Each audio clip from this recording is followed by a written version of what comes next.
For the repair of the C&A DPT-250 Differential pressure transmitter, the following procedures were necessary: replacement of various electromechanical components and general cleanup of the unit.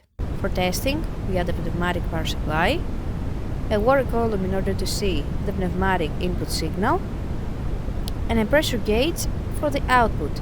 By manipulating the pneumatic input signal, the unit reacts, and we can see the 0.2 to 1 bar output on the pressure gauge.